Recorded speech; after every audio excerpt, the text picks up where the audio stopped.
Hi, my name's Paige. Welcome to my channel.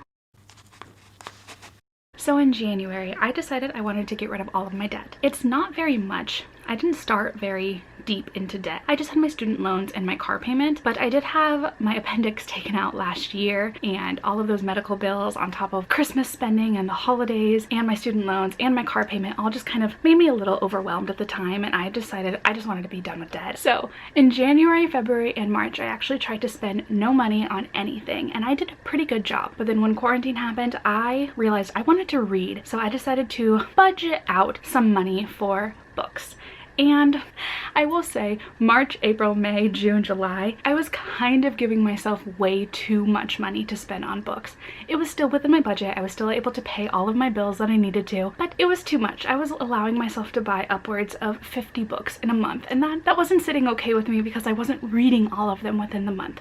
So I decided I needed to tighten up the budget just a little bit so that I can buy some books, read as many as I can, and not just have this overwhelming TBR, because I feel like if I get to the point where I have way too many books, I'm just going to not read them at all. That being said, I wanted to try and make a little series to incorporate the budgeting that I'm having so much fun doing and book buying, and making this kind of like my haul video every single month. So I know the book community has kind of been a little strange about how they feel about finances and how much people spend on their books. So I'm a little nervous to post this just because I'm not sure how people are going to react to it.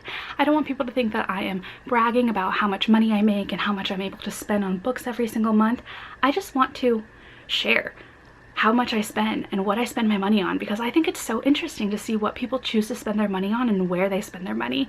And I would love to know any places that you guys buy your books that I can get better prices and make better choices on my spending. So I'm not making this to brag. I'm more making this as a way to have a conversation about where we can find books, how we can get the best deals, and how we can get the most for our money. I want to be able to talk about it and not be ashamed of how much I'm spending, because I am very conscious about where my money is going every single month. I'm just trying this out for this month, and if it goes well, I would like to do it every single month just so you guys can see what I'm spending my money on. So I'm planning to go through the month and talk about everything that came out of my account and what I ended up spending total. So in September, my budget was $150. I personally think that it is a little bit too much for me. I bought more books than I was able to read, but I had put it at $150 because I had my supernatural themed TBR, and I wanted to be able to buy all of those books, and I wanted to have them arrive in time to have them for October. So the budget's a little bit higher than I want. My ideal goal would be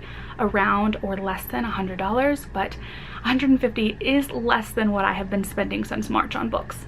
Alright, so let's get into the haul. I am going to tell you where I bought them, how much I spent on them, and if I have read them or not. First up, from Amazon, I bought The Switch by Beth. I ordered this in August, yeah, that's the month, August, as a pre-order, and I got it in September, and I am planning to read this in October. Then from Book Depository, I got Loveless by Oseman. I spent $10.89 on this one, and I read this in September for the Page Turner Book Club. Next up, from Amazon also, I got two books for $19.01, and that was The Madness of Lord Ian Mackenzie by Jennifer Ashley and Persopolis from Marjane, Satrapi. I'm not positive on that pronunciation, but I got these two. I have not read The Madness of Lord Ian Mackenzie, and I'm about halfway through Persopolis. So the next book I got was Cemetery Boys by Aidan.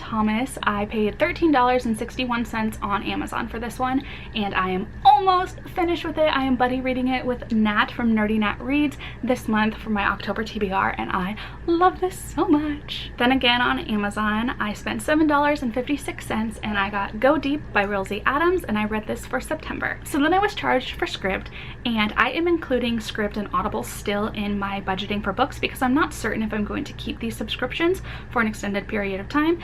I'm trying them out, seeing how I am going to use them. But for Scribd, I am trying to use it for books that I already own that I would like to read along with the audiobook to make the reading experience a little bit faster. So I already own the physical copies of these books, or the ebooks, but I am still counting it as like getting my money's worth because without script, I wouldn't be able to read these books as quickly. So I figured I would still say what books I read because it does count for that money that I spent, because then I was able to finally read them. So the first one I read was The New Jim Crow. I have the ebook of it, so I read along to that. And then I also read Get a Life, Chloe Brown by Talia Hibbert, The Extremely Inconvenient Adventures of Bronte Mettlestone by Jaclyn Moriarty, and The Seven Husbands of Evelyn Hugo by Taylor Jenkins Reid. So then on Kindle, I paid $10.26 for Maybe You Should Talk to Somebody, and I have not read that one yet. So then again on Amazon, I spent $36.64 on 2 books for my October TBR, and they are Slaughterhouse-Five by Kurt Vonnegut. I don't think I've ever said that name out loud. I don't know how to pronounce that. Whoops. And Mexican Gothic by Silvia Moreno Garcia, and I have not read either Slaughterhouse-Five or this one yet. Then again on Amazon, I spent $14.04 on The Adventurers by Bryce Oakley, and I am about maybe an eighth of the way through this one, but I am reading this for my October TBR. So then finally at the end of the month, my Audible subscription came out, and that was $16.26.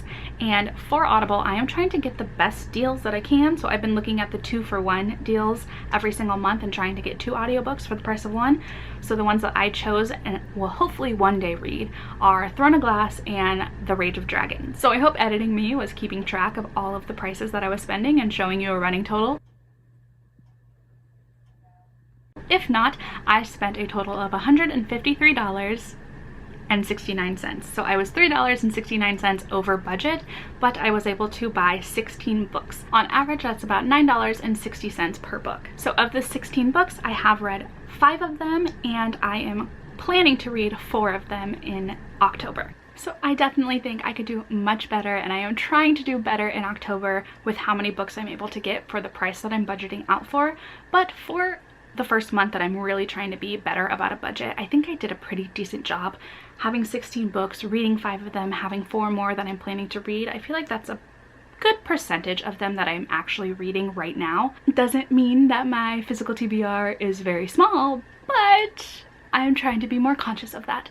So if there are places that you find great deals on, let me know so that I can check them out. I do want to not buy from Amazon as much, but the prices are really hard to beat sometimes. So if you have some other alternatives for Amazon and other places that you can get a lot of books for pretty cheap, I would love to know. So I actually had a really fun time breaking this down and seeing on average how much I'm spending on books every single month. So if this is something that you also like to watch, please give me a thumbs up and comment down below and let me know your thoughts on this. And if you don't like this idea, also please let me know so that I'm aware and might not turn this into a series. But I had a fun time, so if you would also like to see this as a series, let me know.